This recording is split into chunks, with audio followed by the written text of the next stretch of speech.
Hi, ഇന്ന് നമുക്ക് നല്ലൊരു വഴുതനങ്ങ കറിയുടെ റെസിപ്പി നോക്കാം. നല്ല ടേസ്റ്റുള്ള കറിയാണ്. തമിഴ് സ്റ്റൈലിൽ ബിരിയാണിയുടെ ഒക്കെ സൈഡായിട്ട് ഉണ്ടാക്കുന്ന ഒരു കറിയാണിത്. അപ്പോൾ ആദ്യം അടികട്ടിയുള്ള ഒരു പാത്രം ചൂടാവാനായിട്ട് വയ്ക്കാം. ഇതിലേക്ക് 1/4 കപ്പ് നിറയെ നിലക്കടല ചേർത്തിട്ട് വറുത്തെടുക്കണം.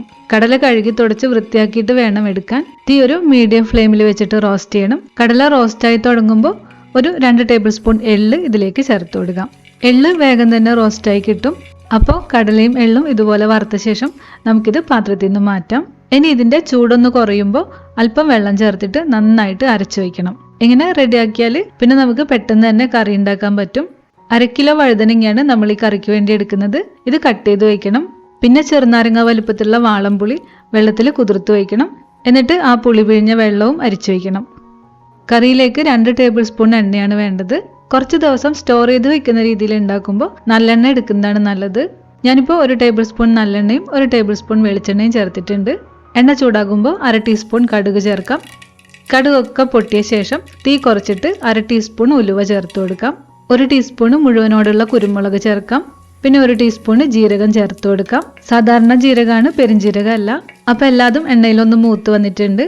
ഇനി ഇതിലേക്ക് ഒരു പിടി കറിവേപ്പില ചേർത്ത് കൊടുക്കാം. ഇനി ഇതുപോലെ 4 പച്ചമുളക് അരിഞ്ഞതാണ് ചേർക്കുന്നത്. ഈ കറിയിൽ ഇഞ്ചി, വെളുത്തുള്ളി, സവാള, തക്കാളി ഇതൊന്നും വേണ്ട.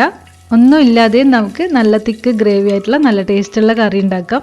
ഇപ്പോൾ പച്ചമുളകൊക്കെ ഒന്ന് വാടിയിട്ടുണ്ട്. ഇനി തീ നല്ല പോലെ കുറച്ച് വയ്ക്കണം. എന്നിട്ട് ഇതിലേക്ക് 1/2 ടീസ്പൂൺ മഞ്ഞൾപ്പൊടിയും 1/2 ടീസ്പൂൺ കാശ്മീരി മുളക് പൊടിയും ചേർത്ത് കൊടുക്കാം.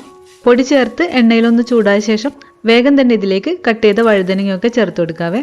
ഈ കഷ്ണങ്ങളൊക്കെ എണ്ണയിൽ വാട്ടിയെടുക്കണം. വഴുതനങ്ങ പെട്ടെന്ന് തന്നെ വാടി വരും. കറിക്ക് ആവശ്യത്തിനുള്ള ഉപ്പ് ചേർത്ത് കൊടുക്കാം. കുറച്ചേ ചേർത്തിട്ടുള്ളൂ, ബാക്കി പിന്നെ നോക്കിയിട്ട് ചേർത്താൽ മതി. എല്ലാം നല്ലതുപോലെ മിക്സ് ചെയ്ത് വാട്ടിയെടുക്കണം. കഷ്ണങ്ങളൊക്കെ ഒന്ന് വാടിത്തുടങ്ങുമ്പോൾ നമുക്കൊരല്പം മാത്രം ചൂടുവെള്ളം ചേർത്തിട്ട് മൂടി വെച്ചിട്ട് കുക്ക് ചെയ്യാം. ചെറിയ തീയിൽ ഒരു 5 മിനിറ്റ് ഇത് കുക്കാവട്ടെ. ഇപ്പോൾ ഇതിൽ വഴുതനങ്ങയൊക്കെ വെന്തിട്ടുണ്ട്. നേരത്തെ അരച്ച കടല എള്ള് പേസ്റ്റാണ്. മിക്സിയുടെ ജാറ് കഴുകിയ വെള്ളവും കുറച്ച് ചേർത്തിട്ടുണ്ട്. അപ്പോൾ ഇത് കറിയിലേക്ക് ചേർത്ത് കൊടുക്കാം. അല്പം കൂടെ വെള്ളം ചേർത്തിട്ട് മിക്സ് ചെയ്യാം. ചെറിയൊരു ഗ്രേവിക്ക് ആവശ്യമുള്ള രീതിയിൽ വെള്ളം ചേർത്താൽ മതി. ഇതൊരു സെമി തിക്ക് രീതിയിലാണ് വേണ്ടത്. മൂടി വെച്ചിട്ട് ചെറിയ തീയിൽ 5 മിനിറ്റ് ഈ കറി തിളച്ച് വരട്ടെ. നമ്മൾ ഈ ചേർത്ത പേസ്റ്റൊക്കെ ഒന്ന് വെന്ത് വരണം. ഇനി ലാസ്റ്റായിട്ട് നമുക്കിതിലേക്ക് പുളി പിഴിഞ്ഞ വെള്ളം ചേർക്കണം. ഇത് അരിച്ചെടുത്ത പുളിവെള്ളമാണ്. കറിയിലേക്ക് ചേർത്ത് കൊടുക്കാം.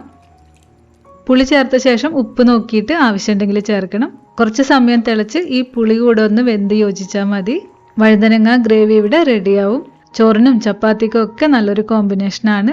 ഒരു കുപ്പിയിലടച്ച് ഫ്രിഡ്ജിൽ സൂക്ഷിക്കുകയാണെങ്കിൽ 2-3 ആഴ്ച വരെയൊക്കെ കേടാവാതിരിക്കും. അപ്പോൾ വീട്ടിൽ ട്രൈ ചെയ്ത് നോക്കണം. മറ്റൊരു റെസിപ്പി ആയിട്ട് വീണ്ടും കാണാം. താങ്ക്